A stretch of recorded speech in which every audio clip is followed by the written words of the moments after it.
Hey everyone, today we're jumping into a huge topic, cloud security. But we're going to make it simple. We're going to talk about how to take the digital wild west of unchecked apps and turn it into a thriving, safe metropolis where real innovation can happen. Let's dive in. So let me ask you something. Does your company's cloud sometimes feel like the Wild West? You know what I mean, right? Everyone's kind of doing their own thing, new tools are popping up all over the place, and you're not totally sure who's in charge or what risks are hiding just over the next hill. That chaos, it's a very real problem for a lot of companies. And the main villain in this whole Wild West story, it actually has a name, Shadow IT. We're talking about all those apps and services that teams just start using on their own, completely bypassing the folks in IT and security. Look, it always starts with good intentions. A team just wants to get work done faster. But what it really does is create this giant blind spot, just filled with risks nobody even knows about. But you know what? It absolutely does not have to be this way. It's totally possible to bring some order to this digital frontier. And the goal isn't to shut everything down. Nope, it's to introduce a little bit of city planning. And that right there is the key. The cloud itself and all these incredible new tools, they're not the enemy. They're what allows for amazing innovation. The real problem is when there's no plan, no blueprint that lets you grow while making sure the city, your entire digital world, is safe, efficient, and works for everybody. So how do we actually create this city plan? Well, it all starts with what we call a governance blueprint.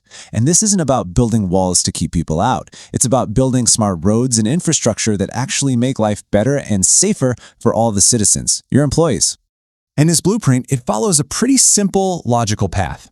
First, you got to have a vision, making sure security is actually helping the business.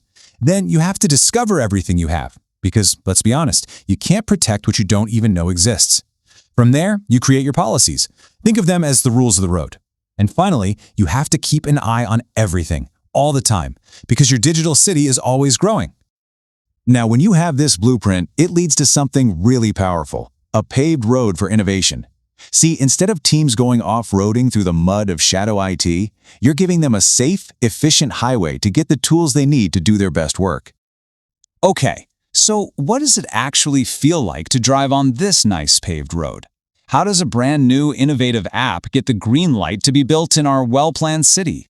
Well, it goes before the city planning committee. And this shows that security isn't just one person's job, right? The business team brings the idea, sure, but security, legal, IT, they all have a super important part to play. It's a team effort to make sure every new building is safe, up to code, and actually fits with the city's master plan. And this brings us to one of the most important ideas in all of cloud security. It is 100% a team sport.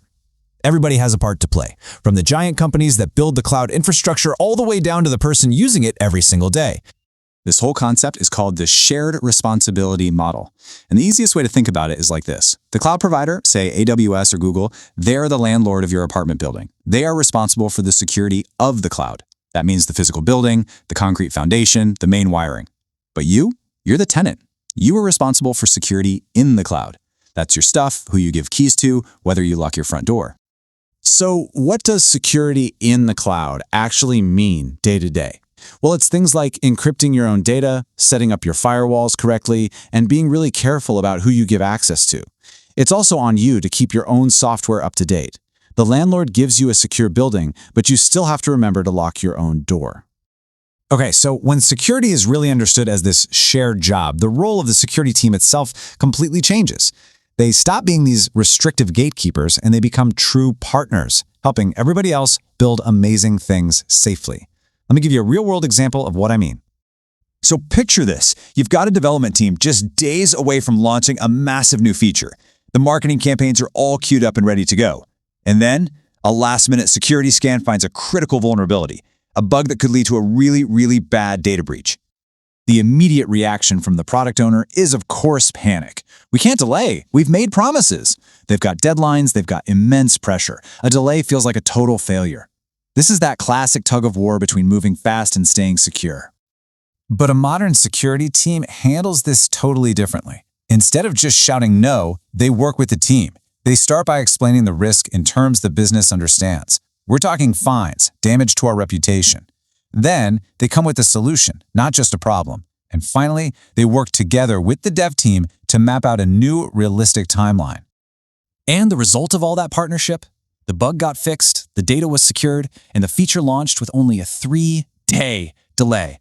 Just a tiny blip on the radar instead of a potential catastrophe. But you know, the long-term win was even bigger. The development team started to see security not as a roadblock, but as a partner who was just as invested in their success. It built so much trust that they ended up working together to build automated security checks right into their workflow, which means that kind of last-minute fire drill would never happen again. And this really gets us to the ultimate goal of modern cloud security. It's not about adding more hurdles or more red tape. It's about making the secure way of doing things the absolute easiest, most convenient path for everyone. When you give people secure templates and automated tools, security becomes the default, not some chore you do at the end. So I'll leave you with this one final thought to chew on. Think about your own organization. Is your security team acting like a gatekeeper, just putting up stop signs everywhere?